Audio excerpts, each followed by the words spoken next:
What's going on, guys? This is Darren, back with another video.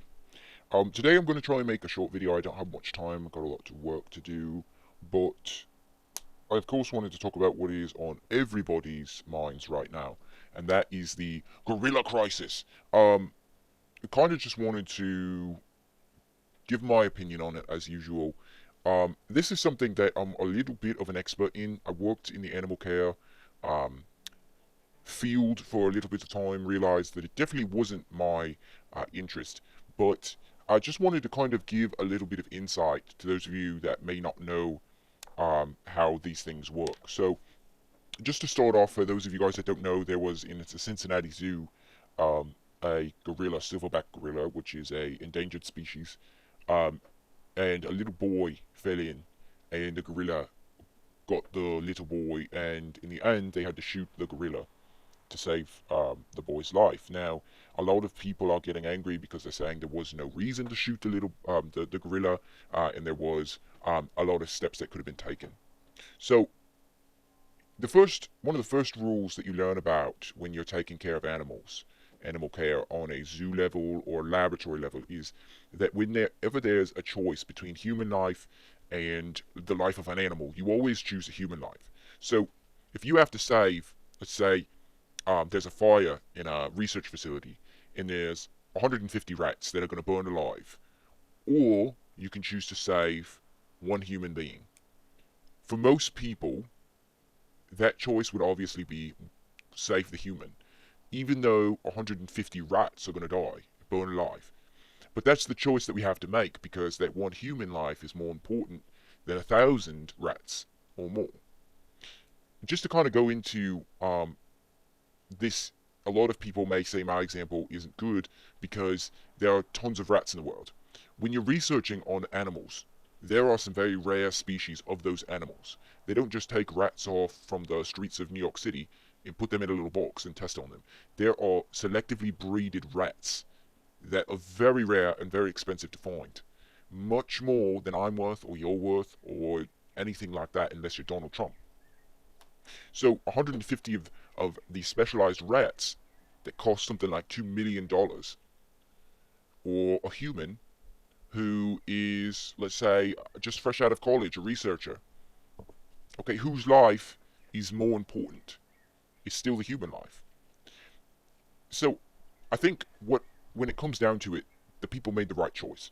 There's a few things that people need to understand when you're dealing with gorillas. Gorillas can be gentle animals, especially dealing with humans. But when you are taking care of an animal, things can always go wrong. I've had personal experiences with animals where you'll think that you're in a safe place with them, that they trust you, and the truth is they don't. And there's several instances of people befriending wild animals, and then the animal snaps one day and kills them. Animals are unpredictable. We can't talk to them like humans. And one of the things that can happen is when an animal gets anxious, they can't talk about it like we as humans can. And it's very important that we understand and respect animals in that capacity, or we could find ourselves at the mercy of an animal, much like this little boy did. Now, do I think that the animal needed to be killed? In this situation, yes. However, there were a lot of steps that the crowd could have taken, and this could have been done peacefully.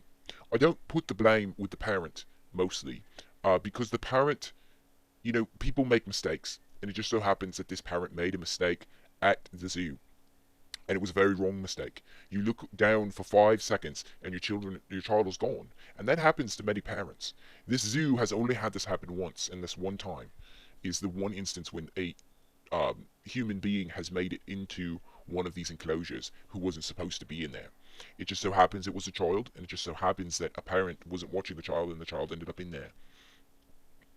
It's kind of like when you have a child and you tell them, my sons, I've dealt with this with them before, where you say, don't touch the stove, it's hot. Don't get near the campfire, it's very hot. And they'll get near it. Or they may even touch the stove, even though it's hot, and they realize, this is hot. Dad is right. So I think that one thing that we need to consider when we look at these things is not to put the blame with the parent necessarily, which is something that I would say oftentimes is isn't something I would say. Rather, I think that most of the time the blame does lie with the parent. But in this instance, I think that it's just a mistake, because when you hear the mother isn't freaking out. The mother isn't scared. Well, I'm sure she's scared inside, but she's not outwardly giving that scare to the child. She's saying, "Your mother's right here. I'm right here, or I'm looking at you," which gives strength to the child. That mother is a mother who understands that she needs to be very careful with everything that she does. Most mothers who don't care about the child or let the child do whatever they want, um, will freak out when something bad happens, because it's out of their control, and they need that control. And that's part of the reason why they let the kids get away with things, is because they want to be the ones in control, even though they're giving that control to the child. They want happiness. They want things to just be normal when they're not. They are the ones that are unstable. So, going back to the gorilla, in the instance, this instance, I think a lot of it is the crowd. The crowd, nowadays, we feast on drama, which, I mean, I suppose that's not necessarily a nowadays thing. We've always feasted on drama. But I think if the crowd had been quiet and let the gorilla do what it was going to do, that gorilla wouldn't have felt anxious. It would have seen this as a child. And because of the nature of most gorillas, they tend to be very docile creatures, typically. When they're in captivity, you see many, many stories. There's a couple instances that if you look up on YouTube, you see one boy falls in to this one particular zoo and actually passes out, and the gorilla kind of protects it. There's another one of a gorilla actually picking up a child that fell in and running and protecting against the other apes. These are dangerous animals, but they can typically be docile in certain situations. It's very important in those moments that you give careful attention to everything that's done. And these people are ignorant, they don't understand that. So the fault doesn't necessarily lie with them in particular, as far as a criminal charge or what have you, but the fault does lie with them, for the animal being very scared. So I think it hyped up the anxiety of the animal. But again, it's not their fault. The ignorant people, they don't understand how a gorilla, or animals in general, can operate. But in truth, at the end of the day, you can't risk the life of a child. You can't risk the life of human beings in order to preserve, even if this was the last gorilla on Earth. It's sad, but without us here, without our influence, those things would eventually die off. We prolong many species' lives, and a lot of people argue that we cause the death of many species. But we have only been here intelligent enough to affect different species for a couple thousand years. When you look at modern civilization, it's only 6,000 years old. And we have been here earlier, but we've been a hunter-gatherer society. So we didn't have the intelligence to know that when we kill an animal, it can go extinct if we overhunt that specific animal. Uh, these are very important things to keep in mind. Um, I think that the zoo made a right choice to kill the gorilla. It's sad, and they may have been able to calm it down, um, had the crowd left and dispersed, and they had, taken precautions and measures. However, at the risk of the boy's life, if one thing went wrong, that boy could have been torn in half. These are creatures. I heard a doctor talking this morning. These are creatures that can crush a coconut with their hands. They're not. They're not animals that you want to mess with.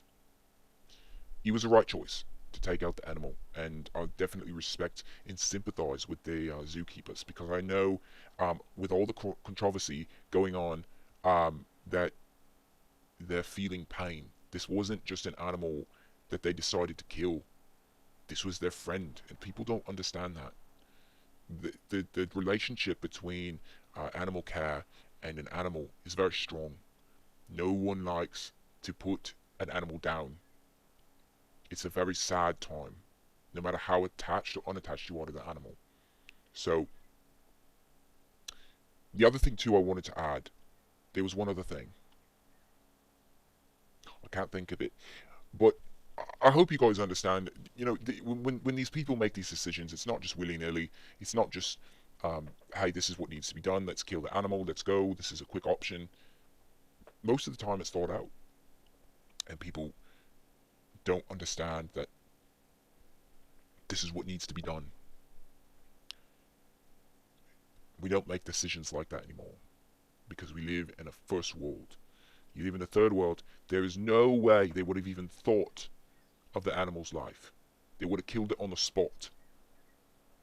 But here we have the capacity to think about the animal. So, oh, that's what I wanted to mention. The tranquilizers. People are saying, tranquilize a gorilla. That would have been a good idea. A tranquilizer doesn't work like that. It's not like in the movies where you shoot a gorilla with a tranquilizer and they roll their eyes and fall to the ground. You hit them with a tranquilizer. They're large animals. They will become very angry. You just took an animal and you shot it with a dart. Imagine yourself with a very large needle all of a sudden stabbed into your skin. That's what that feels like. So be careful what you think is an idea of what you should do, unless you're an expert in the field. As somebody who has dealt with animals on a animal care side and has restrained and tranquilized and dealt with animals, it's not that easy, and it's not that cut and dry. Those split-second decisions you have to make, and you cannot risk human life at the end of the day. So I'm gonna let you go. I meant this to be a short video, but it ends up being a long one. So thank you guys so much for watching, and please go ahead and research for yourself, because it is the greatest tool that you have. Research your own facts. Don't just listen to the news. Research for yourself. This is Darren, and I'm out.